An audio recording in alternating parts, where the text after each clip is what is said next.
नमस्कार, मैं हूं आपके साथ शिप्रा झा। शाम के 7 बजने वाले हैं और आप देख रहे हैं बिहार का सबसे बड़ा बुलेटिन प्राइम टाइम शो अपना बिहार। बुलेटिन की शुरुआत सबसे बड़ी खबर के साथ करेंगे।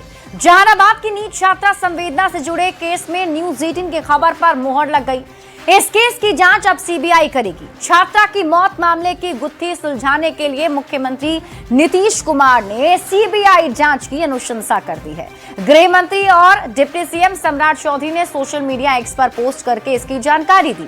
हालांकि पीड़ित परिवार वालों का आरोप है कि इसकी जांच पर ही जब इतने सवाल खड़े हो चुके हैं तो ऐसे में सीबीआई जांच से भी कुछ नहीं होगा। उन्होंने न्यायिक जांच की मांग की है।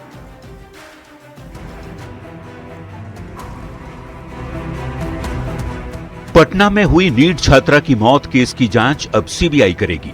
नीतीश सरकार की ओर से इसकी सिफारिश कर दी गई है। संवेदना की मौत के 19 दिन बाद एसआईटी की जांच पर लगातार उठ रहे सवालों के बीच कई बार हाई लेवल मीटिंग हुई और आखिरकार सीबीआई जांच की सिफारिश कर दी गई। बिहार के गृह मंत्री और डिप्टी सीएम सम्राट चौधरी ने सोशल मीडिया एक्स पर पोस्ट कर इसकी जानकारी दी है। सम्राट चौधरी ने लिखा, पूरी घटना की पारदर्शी और न्यायपूर्ण तरीके से जांच और सच सामने लाने के लिए सीबीआई जांच की अनुशंसा की गई है।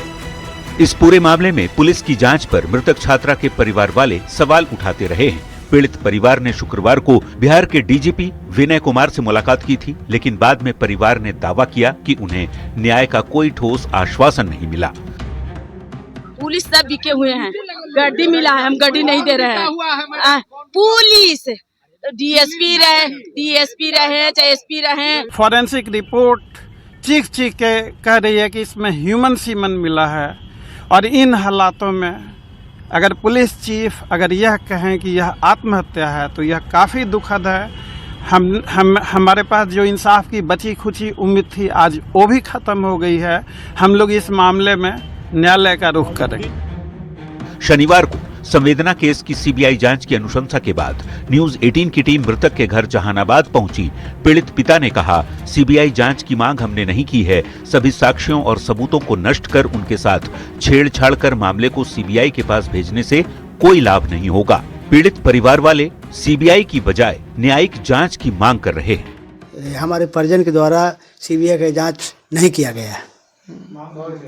सीबीआई की जांच की मांग हम लोग नहीं किए हैं और हम लोग चाहते हैं कि सुप्रीम कोर्ट या हाई कोर्ट के न्यायाधीश के देख रेख में न्यायिक जांच हो ताकि निष्पक्ष जांच हो सके। बता दें कि संवेदना जहानाबाद जिले की रहने वाली थी और मेडिकल प्रवेश परीक्षा यानी नीट की तैयारी पटना के चित्रगुप्त नगर इलाके के एक गर्ल्स हॉस्टल में रहकर कर रही थी। उसके साथ हुए दुष्कर्म से जुड़े केस में हॉस्टल संचालक की भूमिका भी सवालों के घेरे में है। साथ ही एसआईटी की जांच जिन 4 से 5 युवकों जिनकी उम्र 18 से 21 साल के बीच है वहां अटकी थी, उसे लेकर भी कई सवाल खड़े हो रहे हैं, क्योंकि परिजनों का आरोप है कि पुलिस रेप की वारदात से ही इनकार कर रही है, जबकि पीएमसीएच की रिपोर्ट में रेप की पुष्टि हुई थी। जाहिर है सवाल तो खड़े होंगे, क्या पीएमसीएच की पोस्टमार्टम रिपोर्ट भी झूठी थी? अंडरगारमेंट्स में मिले मेल स्पर्म क्या झूठा था? सुसाइड है तो 17 घंटे का सीसीटीवी फुटेज कहां है? हॉस्टल संचालिका पर अब तक पुलिस मेहरबान क्यों है? न्यूज 18 के लिए पटना से अमित कुमार और जहानाबाद से राजीव विमल के साथ ब्यूरो रिपोर्ट। देखिए, संवेदना मौत मामले से कई सवाल ऐसे हैं जिसके जवाब अब तक मिले नहीं हैं और यही वो सवाल हैं जो पुलिस की थ्योरी पर कई गंभीर आरोप लगा रहे हैं। यह भी कहा जा रहा है कि पुलिस जो है इस पूरे मामले को आत्महत्या के तौर पर देख रही है, जबकि परिजन बार बार अपनी तरफ से बता रहे हैं कि बेटी के साथ गलत हुआ है। यहां तक कि जो पोस्टमार्टम रिपोर्ट सामने आए हैं वो भी ये कह रहे हैं कि लड़की के साथ कुछ गलत हुआ था, छात्रा के साथ कुछ गलत हुआ था। यहां तक कि उसके अंडरगारमेंट में मेल स्पर्म भी मिले हैं। पुलिस ने जांच के लिए कम से कम 20 से 25 लोगों का डीएनए टेस्ट भी कराया है। पुलिस की टीम 5 ऐसे संदिग्ध लोगों की भी जांच कर रही है जो सवालों के घेरे में हैं और पुलिस इनसे पूछताछ भी कर रही है। इसलिए किया जा रहा है ताकि ये कहा जा रहा है कि जो मेल स्पर्म मिले हैं वो 18 से 20 साल के जो यंग लड़के हैं उसके हो सकते हैं और इसीलिए जांच पड़ताल इन्हीं तरह पे घूम रहा है। लेकिन अब इन सुलगते सवालों को अब आप समझिए। संवेदना के कितने गुनहगार हैं? सवाल इसलिए पूछे जा रहे हैं क्योंकि संवेदना के अंडरगारमेंट्स में जो मेल स्पर्म मिला, क्या वो झूठा था? ये सवाल पुलिस प्रशासन से है, जो इस पूरे मामले को सुसाइड बता रही है। क्या पोस्टमार्टम रिपोर्ट जो सामने आई वो गलत थी? आखिर 4-5 संदिग्ध युवकों की जो लिस्ट आपने बनाई, जिसे आप पूछताछ कर रहे हैं, वो फिर आपने क्यों बनाई? सवाल है, सुसाइड है तो 17 घंटे का जो पूरा सीसीटीवी फुटेज है वो आखिर कहां चला गया? कहां है वो फुटेज? छात्रा की मां ने क्यों कहा कि उन्हें इंसाफ नहीं मिल रहा है? सवाल ये, पटना एम्स की फाइनल रिपोर्ट का आखिर क्या होगा? सवाल ये भी उठते हैं, क्या पीएमसीएच की पोस्टमार्टम रिपोर्ट भी झूठी थी? क्योंकि पीएमसीएच का जो पोस्टमार्टम रिपोर्ट सामने आया है उसमें यौन हिंसा से इनकार नहीं किया गया है। 17 दिन की जांच के बाद भी कोई ठोस जवाब पुलिस के पास क्यों नहीं है? सवाल ये भी उठते हैं, हॉस्टल संचालिका पर अब तक पुलिस इतनी मेहरबान क्यों बनी हुई है? इतने दिन की जांच में क्यों नाकाम रही एसआईटी की टीम? और सवाल ये, किसकी मांग पर सीबीआई जांच की अनुशंसा की गई? क्योंकि परिवार न्यायिक जांच की मांग कर रहा है, तो फिर सीबीआई जांच क्यों? संवेदना मौत केस की सीबीआई जांच की अनुशंसा के बाद भी पीड़ित परिजनों ने न्याय नहीं मिलने की उम्मीद जताई है। तो वहीं इस केस को लेकर सियासत भी तेज है। सरकार न्यायपूर्ण जांच कराने की बात कह रही है, तो विपक्ष बिहार पुलिस के साथ ही एसआईटी की जांच रिपोर्ट पर गंभीर सवाल खड़े कर सरकार पर निशाना साध रहा है।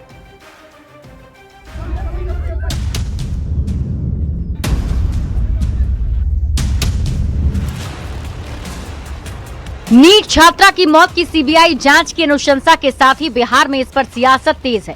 सरकार घटना की पारदर्शी और न्यायपूर्ण तरीके से जांच कराने और सच सामने लाने की बात कर रही है। और आज कल डीजीपी साहब से हमारी बात हुई, गृह मंत्री जी से बात हुआ, उन दोनों से हमको जानकारी मिली कि उसके परिवार के लोग संतुष्ट नहीं है, तो हम लोगों ने डिसीजन लिया कि सीबीआई से जांच करा दी जाए और भारत सरकार ने भी इसे स्वीकार किया है। तो विपक्ष सरकार सवाल पूछने के साथ ही कटाक्ष कर रहा है। नेता प्रतिपक्ष तेजस्वी यादव ने सोशल मीडिया एक्स पर पोस्ट कर लिखा, लग रहा है कि प्रशासनिक ढांचा फेल है, पुलिस अयोग्य और अनप्रोफेशनल है, पुलिस रेप और हत्या की केस नहीं सुलझा सकती, पुलिस से ज्यादा बड़बोले एनडीए के नेता हैं।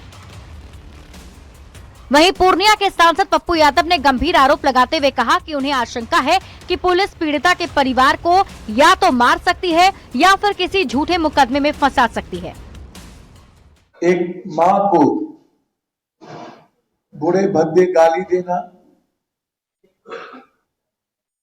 और घेर करके कि चलो बड़े नेता के पास, यह कौन सा लॉ और कानून है? पीड़ित परिजन इस केस में न्याय की उम्मीद नहीं मिलने की बात कह रहे हैं, तो विपक्ष लगातार सरकार को घेर रहा है। ऐसे में नीट छात्रा संवेदना की मौत को लेकर सियासी बवाल जारी है। न्यूज 18 के लिए पूर्णिया से कुमार प्रवीण, दरभंगा से विपिन के साथ पटना से अमित कुमार की रिपोर्ट। बढ़ते हैं आगे और बात अगली खबर की। भागलपुर में न्यूज 18 की मुहिम एक बार फिर से रंग लाई है। 8 जनवरी से लापता सोनाक्षी और जिया मिल गई हैं। सोनाक्षी और जिया पुलिस को मुंबई में मिली। दोनों को बिहार लाने की अब तैयारी चल रही है, लेकिन ये सवाल बना हुआ है कि दोनों छात्रा क्यों और कैसे मुंबई पहुंची। न्यूज 18 की मुहिम लाई रंग। मुंबई में मिली सोनाक्षी और जिया। मुंबई कैसे पहुंची सोनाक्षी और जिया?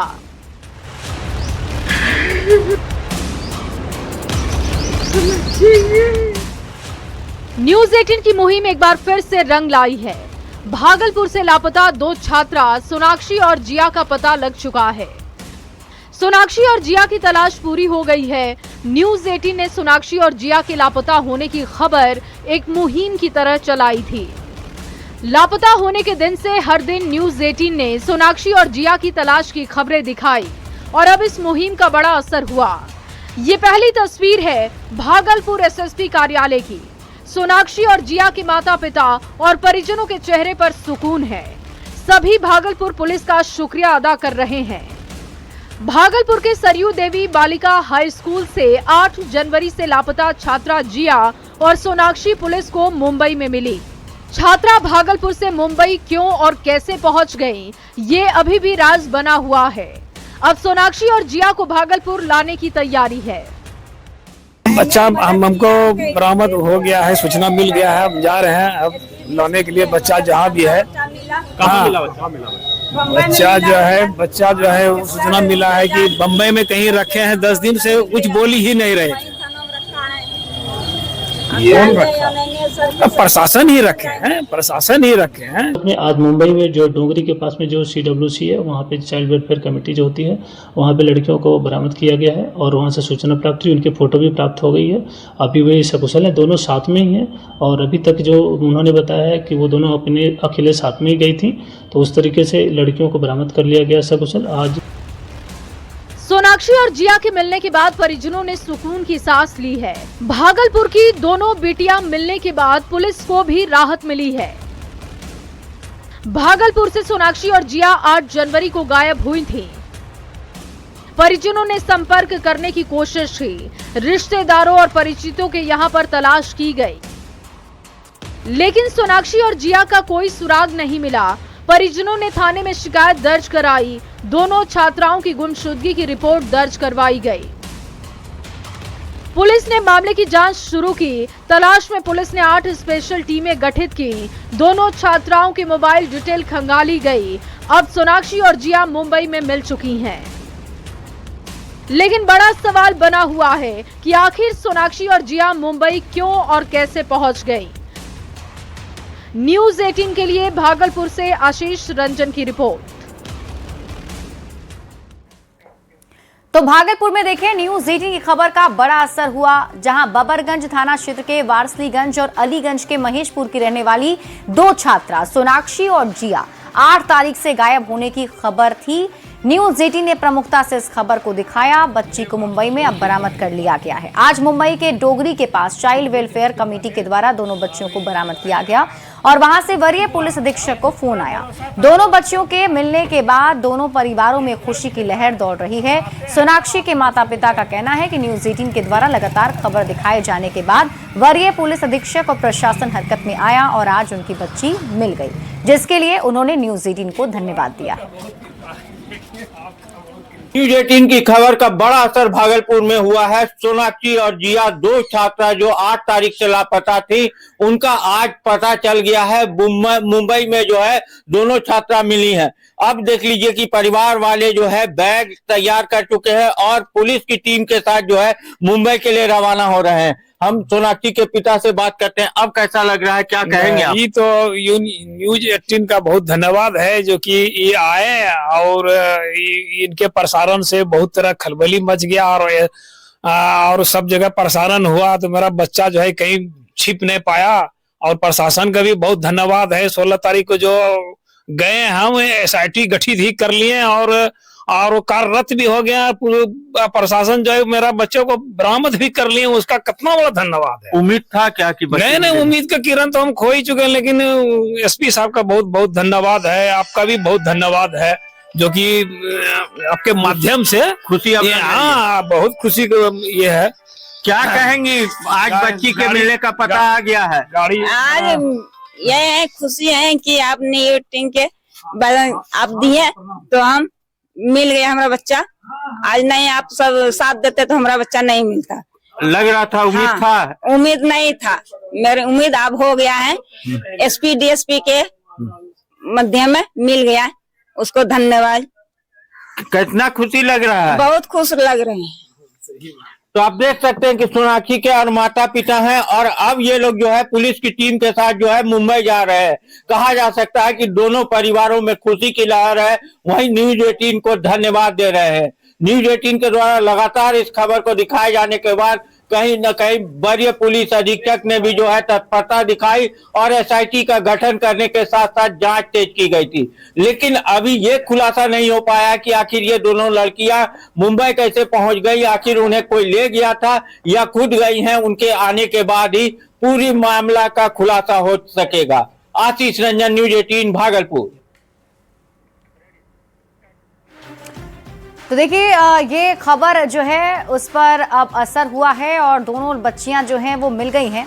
अब देखना होगा कि कब तक बच्चियों को वापस लाया जाता है। बढ़ते हैं आगे और बात अगली खबर की। आरा में 2.5 साल से लापता शिक्षक की गुत्थी अनसुलझी है।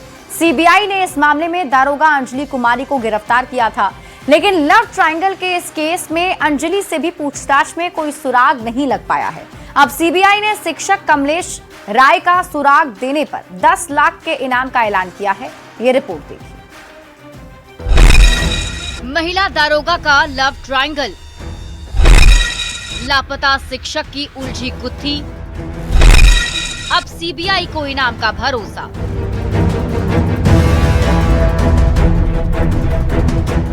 आरा के शिक्षक कमलेश राय के अपहरण की गुत्थी अब तक सुलझ नहीं पाई है। सरकारी टीचर कमलेश राय 2.5 साल से लापता हैं। अब सीबीआई ने लापता टीचर को ढूंढने के लिए बड़ा कदम उठाया है। ये तस्वीरें हैं आरा शहर की, जहां जगह जगह लापता टीचर के पोस्टर चिपकाए गए और पता बताने वाले को 10 लाख का इनाम देने का ऐलान किया गया। साथ ही उनकी मोटरसाइकिल का पता बताने पर भी 1 लाख रुपए का इनाम रखा गया है। सीबीआई ने इसी मामले में 2 दिन पहले लखीसराय थाने में तैनात दारोगा अंजलि कुमारी को गिरफ्तार किया था। हालांकि सीबीआई की ओर से अभी तक ये स्पष्ट नहीं किया गया है कि दारोगा अंजलि कुमारी की भूमिका किस स्तर तक इस कांड में रही है। इनाम घोषित किया गया है और कमलेश राय के बारे में सूचना देने वाले को 10 लाख रुपया इनाम देने की घोषणा की गई है। पटना हाईकोर्ट के निर्देश पर जब सीबीआई ने इस केस की कमान संभाली तो परतें खुलने लगी। 2.5 साल से लापता शिक्षक कमलेश राय और दारोगा के बीच अफेयर की बात सामने आई। दारोगा अंजलि और शिक्षक कमलेश का पुराना रिश्ता था।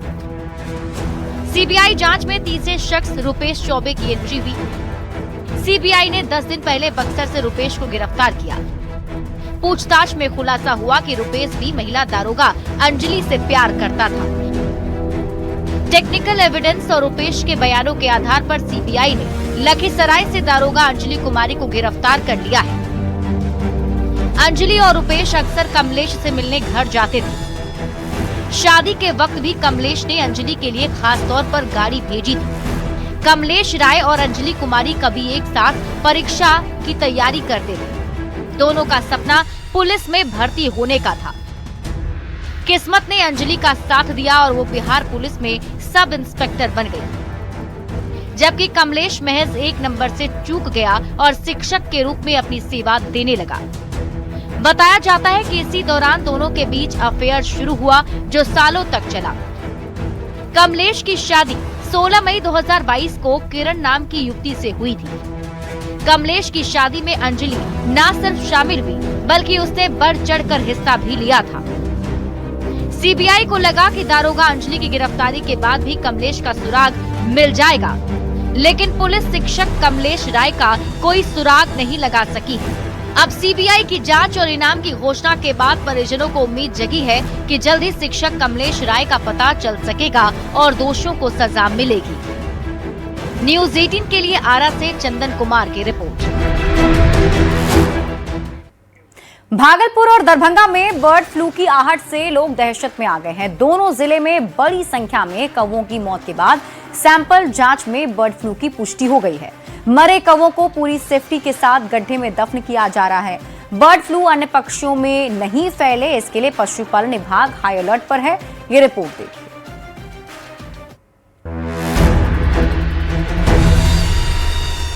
मरे हुए मासूम बेजुबान कौवों की इस तस्वीर को हम आपको नहीं दिखा सकते। जिन कौवों की काव काव की आवाज से सुबह होती थी, जिन कौवों की काव काव से किसी मेहमान के आने का संदेशा मिलता था, वही कौवे आज बेमौत मर रहे हैं। ये तस्वीरें हैं भागलपुर की, जहां नौगछिया में 100 से ज्यादा कौवों की मौत के कारण का खुलासा हुआ है। 11 जनवरी को 100 से ज्यादा कौवों की मौत मामले में भोपाल से जांच रिपोर्ट आ गई है। कौवों की मौत का कारण बर्ड फ्लू बताया जा रहा है। 9 से 11 जनवरी के बीच लगातार कौवे मर रहे थे। कौवे छटपटा कर जान दे रहे थे, जिसके बाद इलाके में सनसनी मच गई। रिपोर्ट सामने आते ही जिला प्रशासन और पशुपालन विभाग अलर्ट मोड पर आ गया। कौवों की मौत वाली जगह को सैनिटाइज कराया जा रहा है। साथ ही 10 किलोमीटर के दायरे में बने पोल्ट्री फार्म से मुर्गों के ब्लड सैंपल लेकर जांच की जा रही है। मृत कौवों को अब पूरी सेफ्टी के साथ गड्ढे में दफन किया जा रहा है। ने भी अपने स्तर से जांच कराई है, तो एहतियातन जो भी कदम उठाए जा रहे हैं वो हम लोग सभी अपने जिला पशुपालन कार्यालय से और नगर परिषद और जितनी भी अलग अलग हमारी बॉडीज हैं उसके थ्रू हम लोग उठा रहे हैं।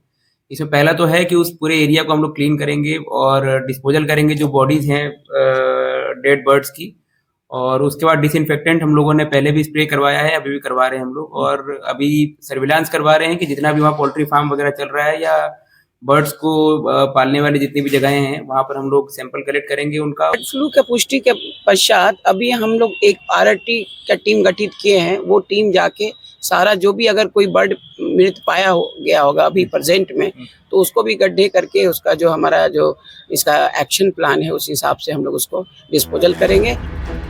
अब दरभंगा की इन तस्वीरों को देखिए, जहां वार्ड नंबर 31 में हजारों कौवे छटपटा कर मौत के मुंह में समा रहे हैं। किसी को पता नहीं लग पा रहा कि आखिर इन कौवों की जान क्यों जा रही है। लगातार कौवों की मौत के बाद प्रशासन में हड़कंप की स्थिति है। पशुपालन विभाग ने मृत कौवों का सैंपल जांच के लिए 12 जनवरी को भोपाल लैब भेजा, जहां रिपोर्ट में बर्ड फ्लू की पुष्टि की गई और इसके बाद विभाग पूरी तरीके से अलर्ट मोड पर आ गया। कौवों को जेसीबी की मदद से गड्ढा खोदकर वैज्ञानिक तरीकों से दफनाया जा रहा है।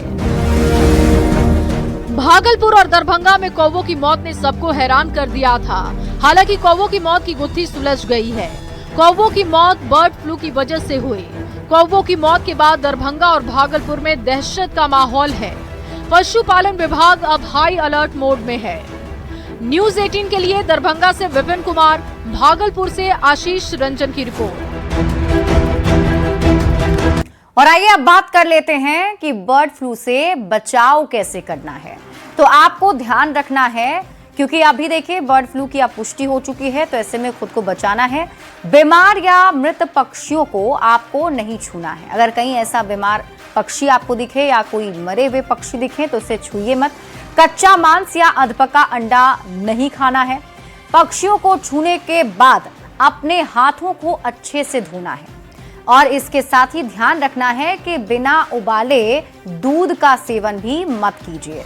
इसके साथ ही डेयरी उत्पादों को भी अच्छे से पकाने के बाद ही उसका आप सेवन कीजिए, ताकि आप अपने आप को बर्ड फ्लू से बचा पाएंगे। बढ़ते आगे और इस वक्त की बड़ी खबर मोतिहारी से मिल रही है। कल्याणपुर प्रखंड के शंभूचक पंचायत में एक घर में आग लग गई। शॉर्ट सर्किट से घर में आग लगी है। आग की चपेट में कई गैस सिलेंडर आए, जिससे ब्लास्ट होना शुरू हो गया और मौके पर अफरा तफरी मच गई। आग की चपेट में आकर कुल 4 घर जलकर खाक हो गए हैं। दमकल की टीम ने ग्रामीणों की मदद से आग पर काबू पाया। कल्याणपुर अंचलाधिकारी ने बताया कि जांच कर मुआवजा दिया जाएगा। ये तस्वीरें आप टीवी स्क्रीन पर आपको दिखा रहे हैं।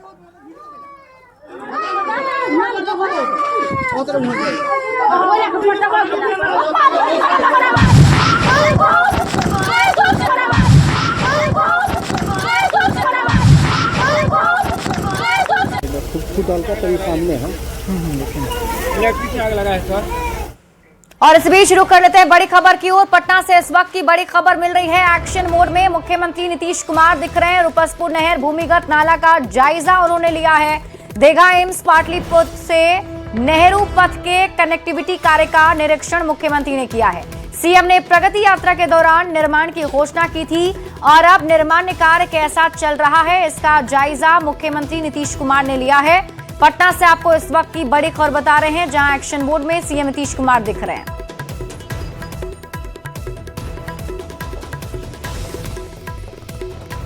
राष्ट्रीय लोक मोर्चा के अध्यक्ष उपेंद्र कुशवाहा ने एक बार फिर से नीतीश कुमार के बेटे निशांत कुमार के राजनीति में आने की मांग कर जेडीयू में हलचल बढ़ा दी है। उन्होंने कहा कि निशांत हर तरह से योग्य हैं, लेकिन अंतिम फैसला नीतीश कुमार को लेना है कि वो परिवारवाद के खिलाफ बोलने वाले इमेज के साथ रहना चाहते हैं या फिर जेडीयू के बेहतर भविष्य के लिए निशांत को राजनीति में आने देंगे।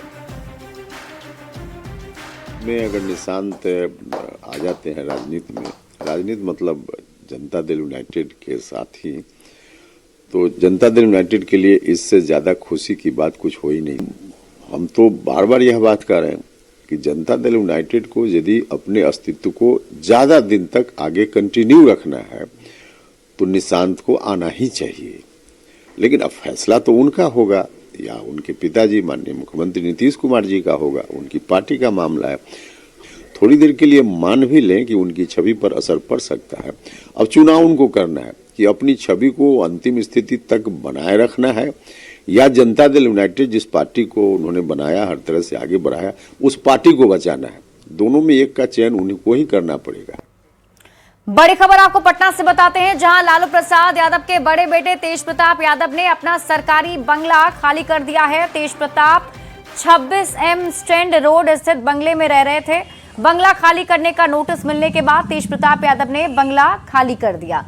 तेज प्रताप यादव ने महुआ से चुनाव लड़ा था, लेकिन चुनाव में उनकी हार के बाद विधायकी उनकी चली गई थी। इसके बाद उन्हें बंगला खाली करने का नोटिस मिला था। बढ़ेंगे आगे और अब बात बजट की। कल देश का आम बजट पेश होगा। वित्त मंत्री निर्मला सीतारामन 2026 का बजट पेश करेंगी। सूत्रों के हवाले से जो खबर मिल रही है, इस साल का बजट भाषण पिछले 75 वर्षों में सबसे अलग और विशिष्ट माना जा रहा है। अब तक बजट भाषण के पार्ट ए में अधिक विस्तार और पार्ट बी में सीमित घोषणाएं होती रही हैं, लेकिन इस बार वित्त मंत्री निर्मला सीतारामन पार्ट बी पर विशेष और विस्तृत फोकस करेंगी। बजट भाषण का पार्ट बी अल्पकालिक और दीर्घकालिक दोनों लक्ष्यों पर केंद्रित होगा। इसमें 21वीं सदी की दूसरी तिमाही में भारत की आर्थिक दृष्टि और प्राथमिकताओं को रेखांकित किया जाएगा। पार्ट बी में भारत की स्थानीय ताकतों को वैश्विक मंच पर ले जाने का स्पष्ट रोड मैप सामने आ सकता है। भारत की मौजूदा आर्थिक मजबूती और भविष्य की संभावनाओं को प्रमुखता से रखा जाएगा। बजट भाषण का यह हिस्सा देश विदेश के अर्थशास्त्रियों और नीति विशेषज्ञों के लिए विशेष आकर्षण का केंद्र रहेगा। और इस बीच आपको बड़ी खबर बताते हैं, मुजफ्फरपुर से इस वक्त की बड़ी खबर सामने आ रही है। अहियापुर थाना क्षेत्र में गेस्ट हाउस के एक कमरे में से पिता और बेटे का शव फंदे से लटका हुआ मिला है। दोनों पिता पुत्र कोलकाता से काम के सिलसिले में 4 दिन पहले मुजफ्फरपुर आए थे। गेस्ट हाउस संचालक पंकज गोस्वामी ने बताया कि पिछले 24 घंटे से कमरा अंदर से बंद था।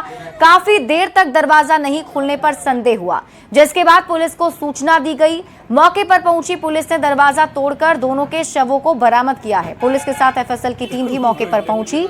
पुलिस दोनों के शवों को कब्जे में लेकर पोस्टमार्टम के लिए भेज चुकी है। हालांकि सभी पहलुओं पर जांच की जा रही है।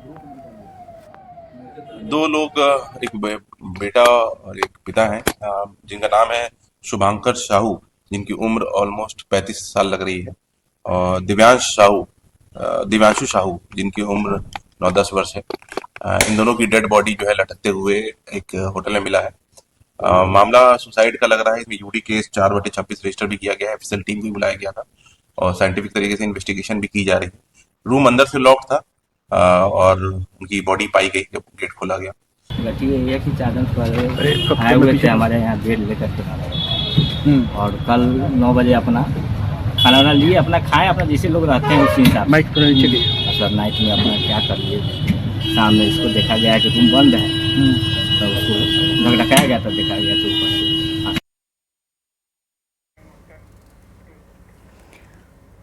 और इसी के साथ इस बुलेटिन में अभी के लिए बस इतना ही। आगे देखिए।